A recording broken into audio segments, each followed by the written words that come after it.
ಸಾಕಷ್ಟು ದ್ರಾವಣಗಳನ್ನು ತಗೊಂಡಿದ್ದೀವಿ. ಯಾವ್ಯಾವ ದ್ರಾವಣಗಳನ್ನು ತಗೊಂಡಿದ್ದೀವಿ ಇಲ್ಲಿ? ಇದು ಬೆಟ್ಟದ ನೆಲ್ಲಿಕಾಯಿ ರಸ ತಗೊಂಡಿದ್ದೀವಿ, ನಿಂಬೆ ರಸನ ತಗೊಂಡಿದ್ದೀವಿ, ಆಮೇಲೆ ವಿನೆಗರನ್ನು ತಗೊಂಡಿದ್ದೀವಿ. ಇದೇನು? ಅಡಿಗೆ ಸೋಡಾ ದ್ರಾವಣ, ಕರೆಕ್ಟಾ? ಇದನ್ನ ಓಕೆ. ಇದೇನು? ಇದನ್ನ ಕ್ಯಾಲ್ಸಿಯಂ ಹೈಡ್ರಾಕ್ಸೈಡ್ ಅಂತ ಕರಿತೀವಿ. ಇದರಲ್ಲೇನೋ ಸೋಪಿನ ಪುಡಿ ದ್ರಾವಣ. ಇದೇನೋ ಶಾಂಪು ದ್ರಾವಣ. ಸೊ ಇವುಗಳಲ್ಲಿ ಕೆಲವು ಹುಳಿ ರುಚಿ ಇದೆ, ಕೆಲವೊಂದು ಕಹಿ ರುಚಿ ಇದೆ. ಹುಳಿ ರುಚಿ ಇರ್ತಕ್ಕಂಥ ವಸ್ತುಗಳನ್ನ ಏನು ವಸ್ತುಗಳು ಅಂತ ಹೇಳಿದ್ವಿ? ಆಮ್ಲಗಳು. ಕಹಿ ರುಚಿಯನ್ನು ಹೊಂದಿದ್ರೆ ಓಕೆ. ಇದಕ್ಕೆ ಮುಂಚೆ ನಾವು ಏನ್ ಮಾಡಿದ ಆಮ್ಲ ಪ್ರತ್ಯಾಮ್ಲ ಅಂತ ಪರೀಕ್ಷೆ ಮಾಡಿದ್ವಿ? ಕೇವಲ ರುಚಿಯನ್ನು ನೋಡಿ ಆಮ್ಲ ಮತ್ತು ಪ್ರತ್ಯಾಮ್ಲ ಯಾವುದು ಅನ್ನೋದನ್ನ ಪರೀಕ್ಷೆ ಮಾಡಿದ್ವಿ. ಆದ್ರೆ ಎಲ್ಲಾ ಆಮ್ಲ ಮತ್ತು ಪ್ರತ್ಯಾಮ್ಲಗಳನ್ನ ರುಚಿ ನೋಡಿ ನೋಡಕ್ಕಾಗತ್ತಾ? ಯಾಕಾಗಲ್ಲ? ಕೆಲವೊಂದು ಅಪಾಯಕಾರಿ ಆಮ್ಲಗಳು ಇರ್ತವೆ, ಪ್ರಯೋಗಶಾಲೆಯಲ್ಲಿ ಇರ್ತಕ್ಕಂಥ ಆಮ್ಲಗಳು ಇರ್ತವೆ. ಸೊ ಅವು ನಾವೇನಾದ್ರೂ ಕೈ ಮೇಲೆ ಹಾಕೊಂಡಾಗ, ಚರ್ಮದ ಮೇಲೆ ಹಾಕೊಂಡಾಗ ಅದೇನಾಗ್ಬೋದು? ಸುಡಬಹುದು.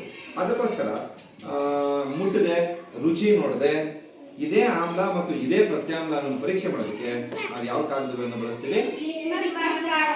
ಲಿಟ್ಮಸ್ ಕಾಗದಗಳನ್ನು ಬಳಸ್ತೀವಿ. ಕರೆಕ್ಟ್ ಅಲ್ವಾ? ಸೊ ಲಿಟ್ಮಸ್ ಕಾಗದಗಳು ಎರಡು ವಿಧ ಇದೆ. ಯಾವ್ಯಾವ ಎರಡು ವಿಧ?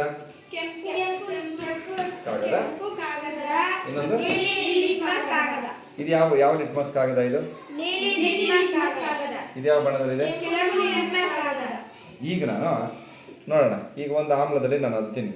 ಸೊ ಯಾವುದ್ರಲ್ಲಿ ಅದ್ತೀನಪ್ಪ ಅಂತಂದ್ರೆ ನೋಡಿ, ಮೊದಲನೇದಾಗಿ ನಾನು ಕೆಂಪು ಲಿಟ್ಮಸ್ ಕಾಗದವನ್ನು ತಗೊಂಡು ಈ ವಿನೆಗರ್ನಲ್ಲಿ ಅದ್ತೀನಿ. ಯಾವ್ದು ಹತ್ತಾ ಇದ್ದೀನಿ? ಕೆಂಪು ಲಿಟ್ಮಸ್ ಕಾಗದ. ನೋಡಿ, ಏನಾದರೂ ಬಣ್ಣದಲ್ಲಿ ಏನಾದ್ರು ಬದಲಾವಣೆ ಆಗುತ್ತಾ ಅನ್ನೋದನ್ನ ಗಮನಿಸಿ.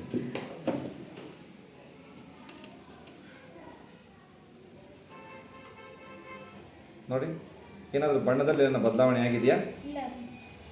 ಇಲ್ಲ, ಹಂಗೆ ಇದೆ. ಕೆಂಪು ಲಿಟ್ಮಸ್ ಹಂಗೆ ಇದೆ. ಯಾವುದು? ವಿನಿಗರ್ನಲ್ಲಿ ಅದ್ದಾಗ. ಅದೇನಪ್ಪ? ಈಗ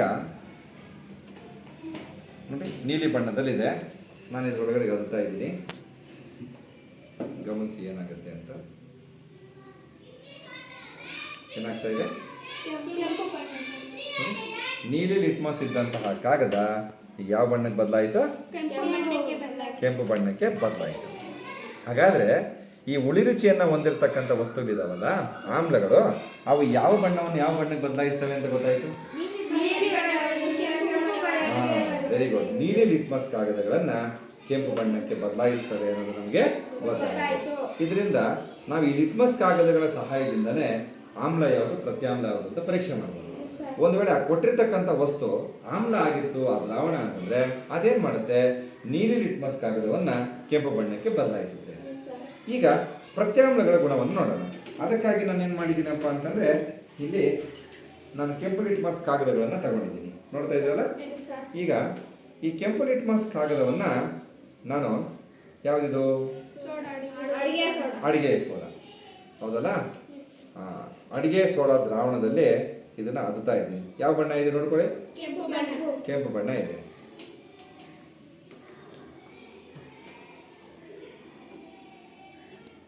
ನೋಡಿ, ಕೆಂಪು ಲಿಟ್ಮಸ್ ಕಾಗದ ಯಾವ ಬಣ್ಣಕ್ಕೆ ಬದಲಾಗ್ತಾ ಇದೆ ನೋಡಿ? ಆಗಿದೆಯಾ? ನೋಡಿ, ಯಾವ ಬಣ್ಣಕ್ಕೆ ಬದಲಾಯಿತು? ಹಾಗಾದ್ರೆ ಈ ದ್ರಾವಣ ಕೆಂಪು ಲಿಟ್ಮಸ್ ಕಾಗದವನ್ನ ನೀಲಿ ಬಣ್ಣಕ್ಕೆ ಬದಲಾಯಿಸ್ತು ಅಂದಮೇಲೆ ಇದು ಯಾವ ದ್ರಾವಣ ಅಂತ ಹೇಳ್ಬೋದು ನಾವು? ಆಮ್ಲನ ಪ್ರತ್ಯಾಮ್ಲನ? ಹಂಗಾದ್ರೆ ಇದು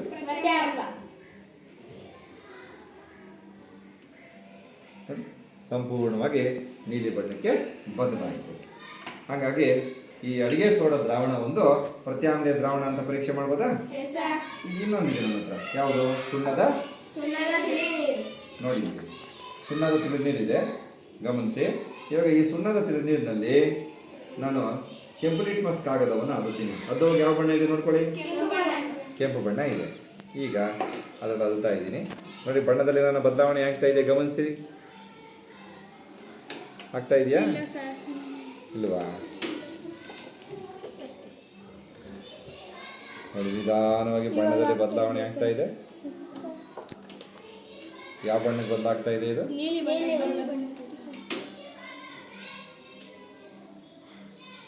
ಅಲ್ವಾ? ಇದರಿಂದ ನಾವೇನು ಹೇಳ್ಬೋದು, ಪ್ರತ್ಯಾಮ್ಲಗಳು ಯಾವ ಲಿಟ್ಮಸ್ ಅನ್ನು ಯಾವ ಬಣ್ಣಕ್ಕೆ ಬದಲಾಯಿಸ್ತವೆ ಅಂತ ಗೊತ್ತಾಯಿತು? ಕೆಂಪು ಬಣ್ಣ. ನೋಡಿ ನೋಡಿ ಗಮನಿಸಿ, ನೀಲಿ ಬಣ್ಣಕ್ಕೆ ಬಂದಿದೆ ಕೆಂಪು ಬಣ್ಣ. ಈ ರೀತಿಯಾಗಿ ನಾವೇನು ಮಾಡ್ಬೋದು, ಇದು ಪ್ರತ್ಯಾಮ್ಲವೇ ಅಥವಾ ಆಮ್ಲವೇ ಅನ್ನೋದನ್ನು ಈ ಪರೀಕ್ಷೆಗಳ ಮುಖಾಂತರ ನಾವು ತಿಳ್ಕೊಬೋದು.